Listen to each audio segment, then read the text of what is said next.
महाराष्ट्रामध्ये जी प्रचंड अतिवृष्टी झाली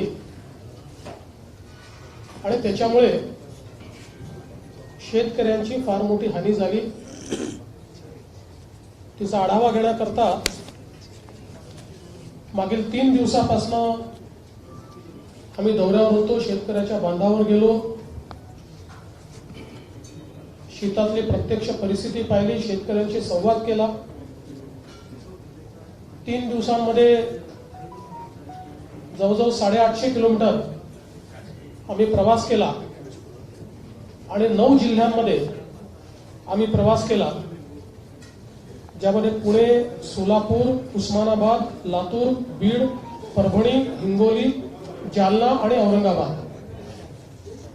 जरा मागचा आवाज कमी कराल तर बरं होईल। अशा 9 जिल्ह्यांमध्ये हा प्रवास या ठिकाणी आम्ही केला। एकूण परिस्थिती अत्यंत भीषण आहे। विशेषतः सर्व प्रकारची पिकं, मग कापूस असेल, सोयाबीन असेल, तूर असेल, मका असेल किंवा ऊस असेल, त्या ठिकाणी वेगवेगळे फळाची पिकं असतील, डाळिंब असतील, केळी असतील किंवा कांद्यासारखी भाजी असेल, अशा सगळे पिकं हे जवळजवळ 100% लॉस, म्हणजे एकही पैसा शेतकऱ्याला मिळणार नाही, अशा अवस्थेमध्ये जवळजवळ सगळीकडे ही परिस्थिती आम्हाला पाहायला मिळाली। अनेक ठिकाणी जमीन खरडून गेली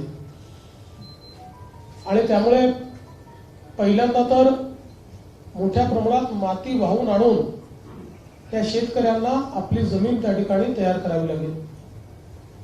जिथे ती खरडली गेली नाही आहे, मात्र अनेक ठिकाणी अजूनही गुडघाभर पाणी आहे, त्याच्यामुळे त्या पाण्याचा उपसा करून त्यानंतर शेती साफ करून पुढच्या पिकाकरता शेती तयार करायची, याचा खर्च हा देखील मोठा आहे।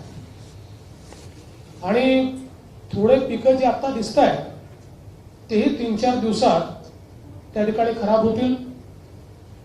सोयाबीनच्या संदर्भात विशेषतः मराठवाड्यामध्ये तिबार पेरणी झाली आहे।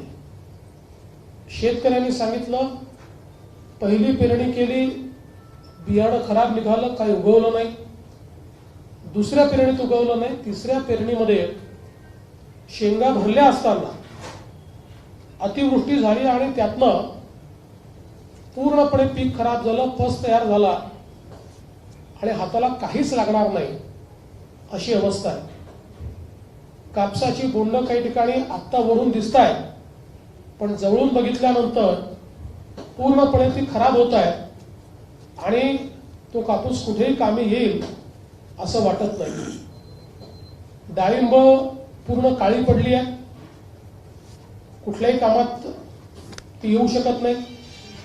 एकूणच जर बघितलं तर एक फार मोठं संकट आणि आसमानी आणि सुलतानी संकट, कारण बियाणं, महाबीज सारखं बियाणं देखील या ठिकाणी बोगस निघालं आणि 3-3 वेळा पेरण्या केल्यानंतर आता जर हाती काहीच पडत नसेल तर शेतकऱ्यांनी नेमकं काय करावं हा प्रश्न त्यांच्या समोर आहे। यासोबत अनेक ठिकाणी त्यांच्या मोटर पंप जे आहेत ते वाहून गेले, पोल पडून गेले, शेतीत जाता येत नाही अशा प्रकारची परिस्थिती तयार झाली आहे। आणि म्हणून खूप मोठ्या प्रमाणात एक आक्रोश शेतकऱ्यांमध्ये पाहायला मिळाला। आज माननीय मुख्यमंत्री महोदयांनी सांगितलं की 80 ते 90% पंचनामे पूर्ण झाले। मला असं वाटतं की माननीय मुख्यमंत्र्यांकडे वस्तुस्थिती गेलेली नाही। या संपूर्ण दौऱ्यात आम्ही ज्या ठिकाणी गेलो 60 ते 70 ठिकाणी पंचनामे करायला कोणीच आलं नाही सांगितलं। 30-40% ठिकाणी पंचनामे झाले म्हणून सांगितलं। काही ठिकाणी आमचा 100% लॉस असताना 40% दाखवला, 50% दाखवला, ही देखील तक्रार शेतकऱ्यांनी त्या ठिकाणी केली। आणि म्हणून हे जे काही 80-90% पंचनामे झाले आहेत हे सांगणं काही योग्य नाही आहे. दुसरी एक महत्वाची अडचण इन्शुरन्सच्या संदर्भात आहे. आपल्याला माहिती आहे की मागच्या काळामध्ये आम्ही मराठवाड्यातल्या बीड सारख्या जिल्ह्याला 800 कोटी रुपयाचा इन्शुरन्स दिला. कुठे 400 कोटी, कुठे 500 कोटी एवढा इन्शुरन्स 5 वर्ष सातत्याने मराठवाड्याला मिळाला. आता इन्शुरन्स कंपन्या या त्या ठिकाणी दादच देत नाहीये. शेतकरी सांगतायत की ते त्या ठिकाणी येतात, कुठलाही योग्य प्रकारे रेकॉर्ड तयार करत नाही आणि आता नुकसान खूप मोठं आहे. आणि एवढं मोठं नुकसान असताना अतिशय कमी वेळामध्ये ऑनलाईन पद्धतीनं त्या ठिकाणी लॉग इन करणं हे शेतकऱ्यांना कठीण जात आहे. जर छोटं नुकसान असलं तर एवढा फोर्स नसतो, पण आता जवळजवळ सगळ्यांचं नुकसान झालं असल्यामुळे एका वेळी हे लॉग इन करणं आणि आता त्याची सिस्टीमही जी नवीन सिस्टीम केली आहे त्यात मला सांगितलं कुठला तरी कोड टाकावा लागतो, ती डिफिकल्ट झाली आहे. त्यामुळे आमची मागणी आहे की आत्ताचं हे संकट पाहता ऑफलाईन पद्धतीने देखील शेतकऱ्यांचे अर्ज इन्शुरन्सचे जे आहेत ते स्वीकारण्यात यावे, त्यांचे क्लेम मान्य करण्यात यावे आणि कुठल्याही प्रकारचा पंचनामा तो जर सरकारच्या कुठल्याही यंत्रणेने केला असेल तर तो ग्राह्य धरला जावा. केवळ इन्शुरन्स कंपन्यांनी केलेला पंचनामा किंवा त्यांनी त्या ठिकाणी केलेली नोंद ही ग्राह्य धरता कामा नये. आणि मागच्या वेळेस आपल्या लक्षात असेल की आम्ही असा निर्णय केला होता आणि इन्शुरन्स कंपन्यांनाही सांगितलं होतं की जिथे नोंद घ्यायला कोणी जाऊ शकत नाही त्या ठिकाणी शेतकऱ्यांनी आपल्या मोबाईलमध्ये फोटो काढून ठेवला तरी देखील तो ग्राह्य मानला पाहिजे. मला असं वाटतं की आता ती परिस्थिती करण्याची आवश्यकता आहे. अन्यथा इन्शुरन्सचे क्लेम हे शेतकऱ्यांना मिळणार नाहीत. आणि दुसरं असं आहे की मागच्या काळात आम्ही ज्या शेतकऱ्यांनी इन्शुरन्स काढला नव्हता, कारण काही शेतकऱ्यांची अडचण अशी येते की मल्टिपल होल्डिंग असतं, म्हणजे एका सातबाऱ्यावर खूप लोकांची नावं असतात आणि 3-4 बँका असतात आणि मग अशा परिस्थितीमध्ये त्यांना इन्शुरन्स काढणं कठीण जातं. त्यावेळेस आपण निर्णय केला होता की ज्यांनी इन्शुरन्स काढला नसेल त्यालाही इन्शुरन्सवाल्याला जेवढे पैसे मिळतील त्याच्या 50% पैसे राज्य सरकारच्या वतीनं आपण देऊ आणि ते आपण मागच्या काळामध्ये देऊ केले होते. त्यामुळे आताही त्याच पद्धतीनं मला असं वाटतं की सरकारने हे पैसे या ठिकाणी दिले पाहिजे. महत्वाचं असं आहे की शेतकऱ्याला मोठ्या प्रमाणात मदत केली पाहिजे. आज तोकडी मदत करून शेतकऱ्याचं काही होऊ शकणार नाही. आज फिरत असताना एक गोष्ट अजून लक्षात आली की कर्जमाफी तर कुठे पोचली नाही, पण तगादा लावणाऱ्या नोटीस या मात्र मोठ्या प्रमाणात त्या ठिकाणी पोचलेल्या आहेत आणि शेतकरी इतके हवालदिल आहेत. एक शेतकरी अक्षरशः रडत रडत आम्हाला सांगत होते, त्यांनी दाखवलं सगळं गेलं आहे आणि दिवसातनं 7 वेळा बँकेतनं फोन येतात आणि माणसं येतात की आता कर्ज भरा. आणि अशी सर्वदूर स्थिती आहे. खरं म्हणजे अशा प्रकारे ज्यावेळी इतकी मोठी अतिवृष्टी होते, 65 मिलीमीटरपेक्षा जास्त पाऊस सर्वीकडे झालाय, ट्रिगर ऑलरेडी प्रेस केलेला आहे, अशा परिस्थितीत सन्माननीय मुख्यमंत्र्यांनी तात्काळ SLBCची मीटिंग बोलवून त्यामध्ये कडक निर्देश दिले पाहिजेत की या भागामध्ये कोणीही बँकांची वसुली करण्याकरता तगादा लावू नये, बँकांनी नोटीस पाठवू नये आणि बँकांनी ती वसुली देखील थांबवावी. कारण जो आपला कोड आहे त्या कोड अनुसार अशा प्रकारचं ट्रिगर ज्यावेळेस आपण प्रेस करतो त्यावेळी अशा प्रकारची वसुली करता येत नाही. पण भयानक प्रकारची वसुली आज या ठिकाणी चाललेली आहे. म्हणजे एकीकडे कुठेही कर्जमाफीचा फायदा झालेला दिसत नाही, पण दुसरीकडे मोठ्या प्रमाणात वसुली करता मात्र नोटिसेस या पाहायला मिळत आहेत.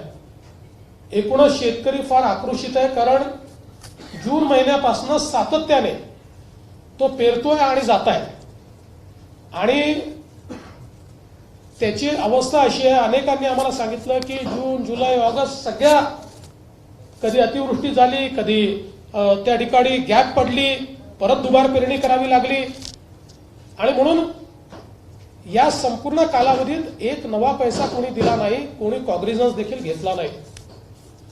मागच्या काळामध्ये आपण अतिवृष्टी झाली तरी पैसे द्यायचो, ओव्हरशट झालं तरी पैसे द्यायचो. सर्व प्रकारच्या अडचणीत शेतकऱ्यांच्या खात्यामध्ये सातत्याने पैसे यायचे. माध्यमातले अनेक लोक आमच्या सोबत होते. वारंवार त्यांनी देखील ऐकलं असेल की वेगवेगळे शेतकरी सांगत होते की मागच्या काळात आम्हाला तात्काळ पैसे मिळत होते, आता आम्हाला वर्षभरात कुठलेही पैसे या ठिकाणी मिळालेले नाहीत. आता खरं म्हणजे जी काही रोख मदत या ठिकाणी केली पाहिजे त्याही संदर्भात भरीव मदत सरकारने करावी. खरं म्हणजे मी याकरता आकड्यांमध्ये बोलत नाही की स्वतः मुख्यमंत्र्यांनीच 25,000 आणि 50,000 म्हटलं होतं, त्यामुळे मी काही वेगळा आकडा सांगायचा आणि शेतकऱ्यांचं नुकसान करायचं. मी असं म्हणायचं की बाबा नाही एनडीआरएफच्या दुप्पट द्या तिप्पट द्या असं म्हणण्याच्या ऐवजी जे काही मुख्यमंत्र्यांनी सांगितलं होतं ते मुख्यमंत्र्यांनी पूर्ण करावं.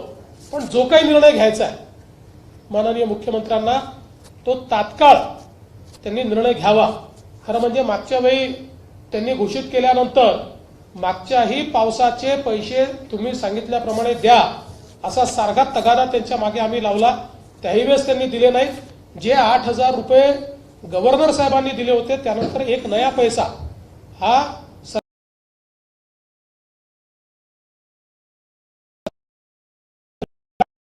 या ठिकाणी हातात घेऊ नये आणि मोठ्या प्रमाणात मदत जी आहे ती केली पाहिजे. एक अजून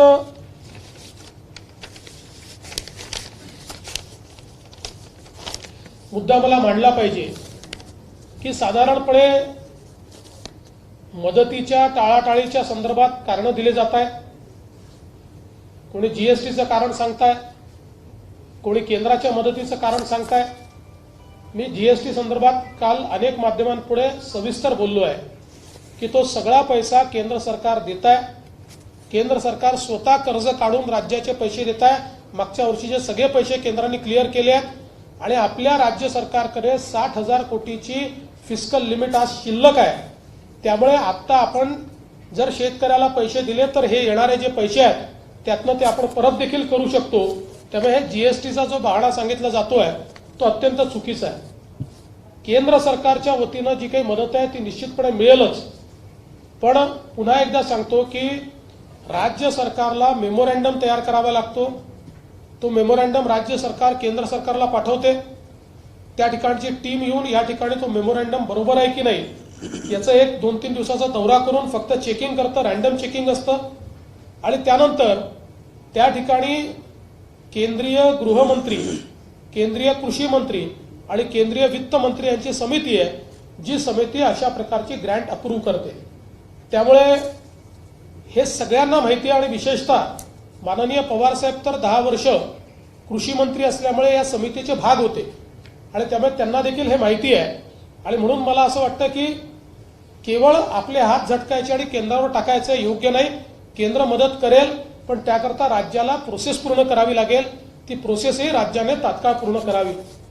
एकच आपल्या माहितीकरता मी जाणीवपूर्वक सांगतो, कारण महाराष्ट्रावर कुठेतरी अन्याय होतो असा एक कांगावा देखील केला जातो आणि म्हणून जाणीवपूर्वक काही आकडेवारी मला आपल्यासमोर मांडायची आहे. ही यूपीएच्या काळामध्ये ज्यावेळेस पवार साहेब कृषी मंत्री होते, त्या कमिटीचे भाग होते, मनमोहन सिंगजी मुख्य पंतप्रधान होते, त्या काळामध्ये 2004-05 साली महाराष्ट्राने 1,117 कोटी मागितले आणि महाराष्ट्राला 174 कोटी मिळाले. 2009-10 मध्ये महाराष्ट्राने 15,000 कोटी मागितले, महाराष्ट्राला 671 कोटी मिळाले 2008-09-10 मध्ये. 2011-12 मध्ये महाराष्ट्राने 1,118 कोटी मागितले, महाराष्ट्राला 547 कोटी मिळाले. त्यानंतर 2012-13 मध्ये खरीपामध्ये महाराष्ट्राने 3,232 कोटी मागितले, फक्त 778 कोटी मिळाले. रबीमध्ये 1,801 कोटी मागितले, फक्त 103 कोटी रुपये त्या ठिकाणी मिळाले. त्यासोबत 13-14 मध्ये महाराष्ट्राने 4,475 कोटी मागितले, आणि महाराष्ट्राला 552 कोटी मिळाले.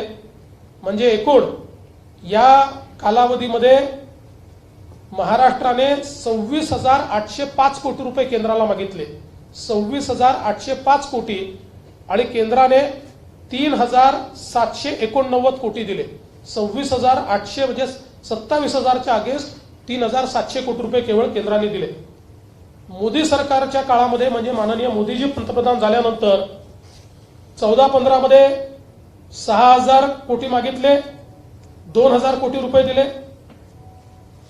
15-16 मध्ये 6,000 कोटी मागितले, 3,638 कोटी रुपये दिले.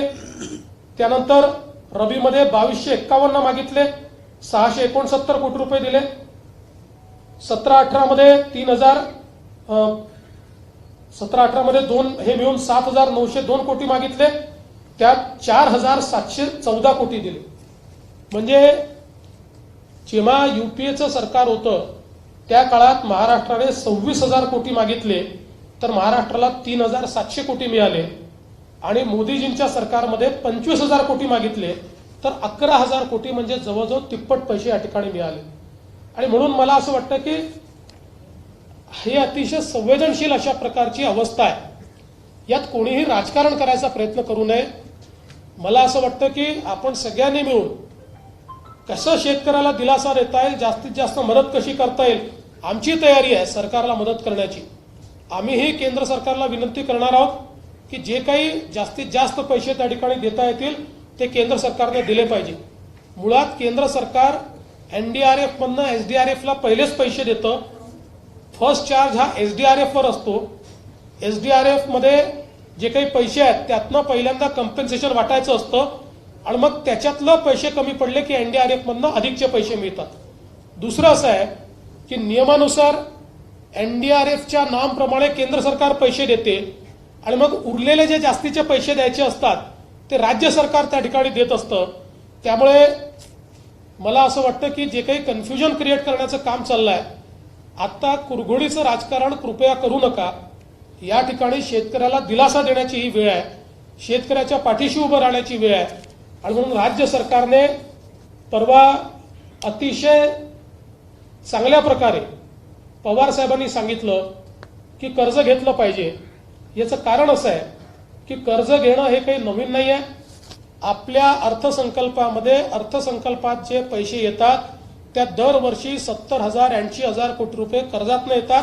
आपली पत आहे, आपण ते कर्ज परत करतो, पुन्हा आपण नव्याने कर्ज घेत जातो. ही पद्धत अनेक वर्षापासून आहे. देशामध्ये महाराष्ट्राची आर्थिक अवस्था मागच्या वर्षीपर्यंतचा जीएसडीपी, आता नवीन जीएसडीपी कदाचित थोडा कमी होईल, पण मागील वर्षीपर्यंतचा जीएसडीपी आणि जीएसडीपीच्या तुलनेत ऋणभार जर बघितला तर सर्वात चांगली परिस्थिती ही महाराष्ट्राची आहे. सर्वात कमी ऋणभार जीएसडीपीच्या तुलनेत हा महाराष्ट्राचा आहे. यावर्षी रिझर्व्ह बँकेने आपल्याला 1,20,000 कोटी रुपयाचं कर्ज काढण्याची परवानगी दिली आहे. म्हणजे महाराष्ट्राची यावेळची पत ही 1,20,000 कोटी रुपयाची आहे. त्यामुळे 10-20,000 कोटी रुपये आपल्याला आता जर काढावे लागले तर मला असं वाटतं की ते निश्चितपणे आपल्याला केंद्र सरकारकडनं जीएसटीचा पैसा येईल त्यावेळेस ते परत देखील करता येतील आणि कुठलीही अडचण त्या ठिकाणी राहणार नाही. म्हणून आता सरकारने तात्काळ निर्णय घ्यावा आणि भरघोस अशा प्रकारची मदत ही आमच्या शेतकऱ्यांना करावी अशा प्रकारची विनंती मी राज्य सरकारला करतोय.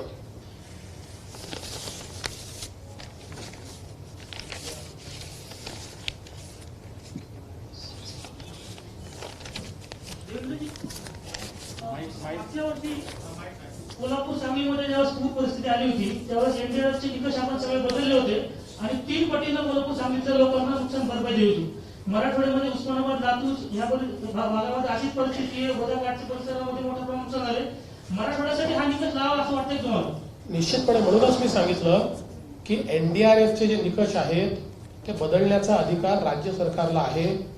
एनडीआरएफच्या पैशाच्या व्यतिरिक्त अधिक्य देऊन राज्य सरकार त्या ठिकाणी तशा प्रकारे मदत करू शकते. उदाहरणादाखल मागच्या वेळी एनडीआरएफच्या नावाप्रमाणे 6,000 रुपये द्यायला पाहिजे होते पण राज्यपालांनी 8,500 रुपये दिले. ते एनडीआरएफच्या नॉर्म्सच्या बाहेर जाऊन दिले. जेव्हा मागच्या वेळेस मराठवाड्यात आणि इतर भागामध्ये त्यामुळे आपण म्हणता ते योग्य आहे. या ठिकाणी म्हणूनच मी असं म्हटलं की भरीव मदत करण्याची आवश्यकता आहे. 2 पट 3 पट मदत ही आता करण्याची आवश्यकता आहे. शेतकरी लागोपाठ उद्ध्वस्त होतोय आणि खूपच विदीर्ण अवस्था आहे, म्हणजे बघवत नाही अशी अवस्था आहे. अक्षरशः इतके असे रडतात शेतकरी की आपण काय उत्तर द्यावं, आपल्याही डोळ्यात पाणी येतं, अशा प्रकारची अवस्था त्या ठिकाणी आहे. तर मला वाटतं ही खूप संवेदनशील अशा प्रकारची वेळ आहे आणि त्या संवेदनशीलतेनंच सरकारने कारवाई केली पाहिजे. मुख्यमंत्री बाहेर पडले, 2 पत्रकार परिषदा झाल्या, आजची असेल आणि त्या देखील एक झाली होती. मात्र दरवेळी ते बोलतायत की आढावा घेतोय आणि हे करतोय. सध्याची परिस्थिती बघितली, तुम्ही देखील फिरताय, तात्काळ मदत, काहीतरी तात्काळ मदत करण्यापेक्षा काही आकडे सोलापूरमध्ये चेक दिल्याचं कळलं, पण ते अगदी क्षुल्लक होते. याबद्दल काय म्हणाल? काहीतरी माझं तर मत असं आहे की माननीय मुख्यमंत्र्यांनी त्यांच्या हाताने ज्यांनी 3,800 रुपयाचा चेक वाटप केलं त्याच्यावर कारवाई केली पाहिजे. कारण अशा परिस्थितीमध्ये मुख्यमंत्र्यांच्या हातून तुम्ही 4,000 रुपये 3,800 रुपयाचे चेक वाटप करता, शेतकऱ्यांची थट्टा या ठिकाणी अशी करणं योग्य नाहीये. किमान माझं मत असं होतं की जे मृत्युमुखी पडले आहेत त्यांना आपण 4 लाख रुपये देतो, त्याचा 4 लाखाचा चेक मुख्यमंत्र्याच्या सांकेतिक आपण करत असतो. असा कार्यक्रम लोकांना दिलासा वाटावा, काहीतरी मदत मिळाली आहे म्हणून आपण असे सांकेतिक कार्यक्रम करतो. पण 3,800 रुपये आणि 4,000चे चेक देणं ही खरोखर थट्टा आहे. याला लागूनच मुख्यमंत्री म्हणताय 70-80% पंचनामे झाले. आपण जी माहिती देताय ते 30 ते 40% पंचनामे झाले असं म्हणताय. कुठेतरी प्रशासनावर नियंत्रण नाही, प्रशासन चुकीची माहिती देते असं वाटतं. म्हणजे आपल्यापैकी अनेक लोक आमच्या सोबत होतात. मी काही माझ्या मनाचं सांगत नाही. आपण ज्या ज्या ठिकाणी विचारलं 30-40% ठिकाणी लोकांनी सांगितलं हो आमचे पंचनामे झाले, पण 60% ठिकाणी लोक म्हणाले की आमच्याकडे कोणी पोचलं नाही. त्यामुळे मला असं वाटतं की कुठेतरी मुख्यमंत्री जे सांगतात त्यात आणि जे प्रत्यक्षात घडत आहे त्यात एक फार मोठी गॅप आहे. एक गोष्ट अजून मला या ठिकाणी सांगितली पाहिजे की आता जी काही अवस्था शेतकऱ्याची आहे, शेतकरी आता कसं तरी शेती साफ करून मशागत करून रबीची तयारी करेल, पण आता रबीचं बियाणं देखील उपलब्ध नाहीये. मी लातूरला गेलो असताना मला एक खूपच नवल त्या ठिकाणी आमच्या संभाजीराव पाटील निलंगेकरांनी लक्षात आणून दिलं की त्या ठिकाणी शेतकऱ्यांचे अर्ज घेतले आहेत आणि त्या ठिकाणी त्याची लॉटरी काढली जाणार आहे आणि लॉटरीत ज्यांची नावं येतील त्यांना बियाणं मिळणार आहे. हे फारच आश्चर्य आहे. म्हणजे हे बियाणं आहे का म्हाडाचं घर आहे अशा प्रकारची अवस्था आहे. हे कधीच झालं नव्हतं. 7-12 त्याला बियाणं अशा प्रकारचं आणि साधारणपणे अशा प्रकारची आपत्ती आल्यानंतर तर 7-12 त्याला बियाणं अशीच आपली धोरण असायचं. पण हे यातनं शेतकऱ्यांमधला असंतोष जो आहे तो किती वाढणार आहे की तुम्ही 100 शेतकऱ्यांकडनं अर्ज घेणार आणि 30 लोकांना त्यातनं लॉटरी काढून बियाणं देणार. त्यामुळे आत्ता तात्काळ बियाणं सोर्स केलं पाहिजे. राज्यात नसेल तर बाहेरून आणलं पाहिजे. ज्या ज्या ठिकाणी आपल्याला उपलब्ध असेल त्या त्या ठिकाणून आणलं पाहिजे आणि नव्याने बियाणं देखील हे शेतकऱ्यांना उपलब्ध करून दिलं पाहिजे. मुख्यमंत्री वारंवार आपला उल्लेख करतात आणि ते म्हणतात की फडणवीसांनी केंद्र सरकारकडे जाऊन मागून घ्यावी. नाही, मी त्याचं उत्तर काल देखील दिलं आहे. मी मुख्यमंत्र्यांना विनंती केली आहे की अशा प्रकारची टाळाटाळ करणं योग्य नाही. आणि मी तुम्हाला खरंच सांगतो, महाराष्ट्राचे मुख्यमंत्री कोणी असो त्यांची दिल्ली दरबारी पत असते आणि कुठले म्हणजे मी गेलो आणि मुख्यमंत्री गेले तरी काही मुख्यमंत्र्यांनी मागणी केली तर मोदीजी देणार नाहीत आणि मी मागितलं तर देतील असं बिलकुल नाही आहे. महाराष्ट्राच्या मुख्यमंत्र्यांनी मागणी केली तर ती निश्चित मिळणार आहे. फक्त ती मागणी हे जे आपण सांगतो ना जा आणि घेऊन या असं नाही होत. या देशात कायदे आहेत, पद्धती आहेत. त्या पद्धतीप्रमाणे पहिल्यांदा राज्याच्या सरकारला मेमोरँडम तयार करावा लागतो. तो मेमोरँडमच अजून तयार झालेला नाही, अजून तुमचा आढावाच झालेला नाहीये. त्यामुळे म्हणूनच मी वारंवार म्हणतो की तुम्हाला शेतकऱ्यांना दिलासा देण्यात इंटरेस्ट आहे की राजकारण करण्यात इंटरेस्ट आहे, एकदा मुख्यमंत्र्यांनी ठरवावं. गेल्यावेळी आम्ही केंद्र सरकारला पत्र पाठवतोय, मात्र केंद्र सरकार त्या संदर्भात उत्तर देत नाही. त्याला जोडून दुसरा प्रश्न आहे की जयंत पाटलांनी असं म्हटलं की कोल्हापूरच्या महापुरामध्ये सगळी मदत सरकारने केली असा दावा करत आहे. मदत सरकारने दाखवावी, अशी कोणत्याही प्रकारची मदत झाली नाही. पहिली गोष्ट, विजय वडेट्टीवार साहेब हे मदत आणि पुनर्वसन मंत्री आहेत. त्यामुळे किमान त्यांनी तरी त्यांनी तरी कशा प्रकारे केंद्राची मदत मिळते हे समजून घेतलं पाहिजे. केंद्राला पत्र पाठवून मदत मिळत नसते, त्याची पद्धती आहे. असं आहे, आपल्या देशात एक फॅमिनचा कोड आहे, एक NDRFचा कोड आहे. प्रत्येक गोष्ट नियमाने होते, त्याप्रमाणे राज्याला आपली डिमांड रेस करावी लागते. त्याचा एक मेमोरंडम तयार करावा लागतो. म्हणजे जे वडेट्टीवारांनी पंतप्रधानांना लिहिलं की आपण 4,000 कोटी द्या, की पंतप्रधान 4,000 कोटी असे बँकेतनं काढणार आणि वडेट्टीवारांना देणार, असं होत नाही. कुठे नुकसान झालंय, काय नुकसान झालंय, कुठल्या पिकाचं झालंय, याची सगळी माहिती द्यावी लागते. त्या माहितीसहित जर त्यांनी मेमोरंडम पाठवला तर निश्चितपणे केंद्र सरकार मदत करेल. दुसरं काय विचारलं तुम्ही? जयंत पाटलांनी असं ते बघा, आम्हाला जयंत पाटलांच्या सर्टिफिकेटची आवश्यकता नाही. जनतेला सगळं माहिती आहे. पण जयंत पाटलांनी आता आमचं उणं काढायच्या ऐवजी मदत करावी ना जनतेला. मला आश्चर्यच वाटतं, सगळे मंत्री येतात आणि उणं काढतात, राजकीय बोलतात. कोणी मदतीचं बोलत नाही, कोणी जाऊन बघत नाही, कोणी शेतकऱ्याचे अश्रू पुसत नाही. काय अजबच सरकार आहे. गेल्या वेळी मुख्यमंत्री औरंगाबादमध्ये आले होते गेल्या वेळी आणि जी अतिवृष्टी झाली ती पाहणी केली होती. शेतकऱ्यांना आश्वासन दिलं होतं, मात्र त्या शेतकऱ्यांना आतापर्यंत मदत मिळाली नाही आणि पंचनामे सुद्धा त्यावेळेस झाले नाही. म्हणजे ते गेले, मुख्यमंत्री गेले, 2 दिवसानंतर कुणी आलं नाही असं शेतकरी म्हणतात. अजूनही त्यांना मदत मिळाली काय? मला म्हणूनच असं वाटतं की मुख्यमंत्री महोदयांनी ते ज्यावेळेस भाषण करतात किंवा अतिशय चांगलं बोलतात ते, पण ते जे बोलतात की माझ्या महाराष्ट्राला मी वाऱ्यावर सोडणार नाही, हे बोलणं चांगलं आहे त्यांचं. पण महाराष्ट्र वाऱ्यावर सुटतोय ना, खाली काय होत आहे? तुम्ही बोलल्यानंतर जमिनीवरती दिसताय का? नाही दिसत आहे ना. त्यामुळे तुमचा महाराष्ट्र आमचाही आहे, सगळ्यांचाच आहे तो. आपल्याला सगळ्यांना मिळून तो वाऱ्यावर जाऊ द्यायचा नाहीये. पण खाली यंत्रणाच कुठे दिसत नाही आणि मग अशा प्रकारे तुम्ही घोषणा करताना काहीच खाली होत नाही. देवेंद्रजी, एकनाथ खडसेंनी राजीनामा दिल्यानंतर केवळ तुमच्यामुळं ते राजीनामा देत आहेत, तुमच्यामुळे त्यांचं आयुष्य उद्ध्वस्त करण्याचा प्रयत्न झाला, असा आरोप त्यांनी आज केलेला आहे. बघा, नाथाभाऊंनी राजीनामा दिला हे अत्यंत दुर्दैवी आहे. त्यांनी दिला नसता तर अधिक चांगलं झालं असतं. त्यांच्या मनामध्ये माझ्याबद्दल जर काही अडचणी होत्या तर त्यांनी वरिष्ठांना जाऊन तक्रार करायला हवी होती. आता ते ज्या गोष्टी सांगतायत, मी एवढंच म्हणेन ते अर्धसत्य आहे. पण मी आज त्याच्यावर बोलणार नाही. मला कुठलीही प्रतिक्रिया त्याच्यावर द्यायची नाही. योग्य वेळ ज्यावेळेस येईल त्याच्यावर मी सविस्तर प्रतिक्रिया देईन. जळगाव महापालिका पण बरखास्त करा म्हणतात. जळगाव महापालिका बरखास्त करण्यासंदर्भात झालं ना, आता आपलं शेतकऱ्यांचे विषय सगळे संपले का? तर आपण त्यांच्यावर विनयभंगाची केस केली असं त्यांनी आज मुक्ताईनगरमध्ये पत्रकार परिषद घेऊन सांगितलंय आणि केवळ आपल्यामुळेच ते पक्ष सोडत आहेत. आणि म्हणूनच मी सांगितलं की ते अर्धसत्य सांगताय. ती केस काय आहे हे आपल्याला सगळ्यांना माहिती आहे. 3 दिवस माध्यमांनी चालवलं ते, त्यानंतर ती केस कशी झाली हे देखील आपल्याला माहिती आहे. मला त्याच्यावर बोलायचं नाही. बघा काय असतं, अशा परिस्थितीमध्ये कोणाला तरी विलन ठरवावं लागतं. त्यांनी मला ठरवलंय, काही हरकत नाही आहे. मी त्याच्यावर कुठलाही रिॲक्शन देणार नाही, मी कुठलाही रिप्लाय देणार. हवी होती, मात्र त्यांनी सांगितलं की त्यांच्या विरोधात काही लोकांनी प्रचार केला, त्यांच्या मुलीला पाडण्याचा प्रयत्न केला. या संदर्भातली पुराव्यानिशी तक्रार त्यांनी चंद्रकांत पाटलांकडे केली, मात्र त्यांच्यावरती शिस्तभंगाची सुद्धा कारवाई केली गेली नाही. याच्यावर चंद्रकांत दादा पाटलांनी सविस्तर उत्तर दिलं आहे. त्यामुळे पक्षाचं एवढं मोठं नुकसान आहे, खास करून जळगावमध्ये भाजपला मोठा फटका बसेल काय वाटतं? असं आहे की एक गोष्ट लक्षात ठेवा, छोट्यातल्या छोटा कार्यकर्ता असो का मोठा नेता असो, कोणी ज्यावेळेस पक्षातनं जातं त्यावेळेस पक्षाचं काही ना काही नुकसान होत असतं. परंतु हा फार मोठा पक्ष आहे आणि कोणाच्या जाण्याने तो थांबला नाही आणि कोणाच्या येण्याने तो काही फार कुठे इकडे तिकडे गेला नाही. त्याच्यामुळे ठीक आहे, आता जी काही परिस्थिती आहे, शेवटी जळगाव जिल्हा हा मूळ भाजपचा जिल्हा आहे. भारतीय जनता पक्ष तिथे मजबूत आहे आणि खूप आधीपासून मजबूत आहे. त्याच्यामुळे मला असं वाटतं की जनता भाजपसोबत राहील.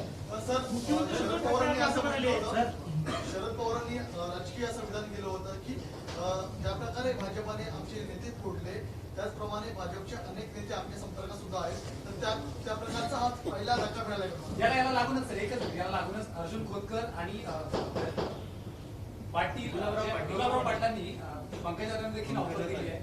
त्या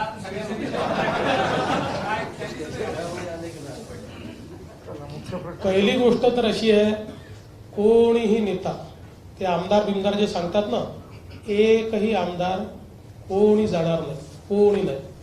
आणि ज्यांचं स्वतःच खरं नाही, आता अर्जुन खोतकरांचं काही खरं आहे का हो? त्यांना कोणी विचारते का? मला खरं सांग, माझे मित्र आहेत ते जवळचे, कोण विचारताय त्यांना? त्यांनाच कोणी विचारत नाही. कशाचे ऑफर देत बसलात? तुम्हाला कोण विचारताय तिथे? आउटगोईंग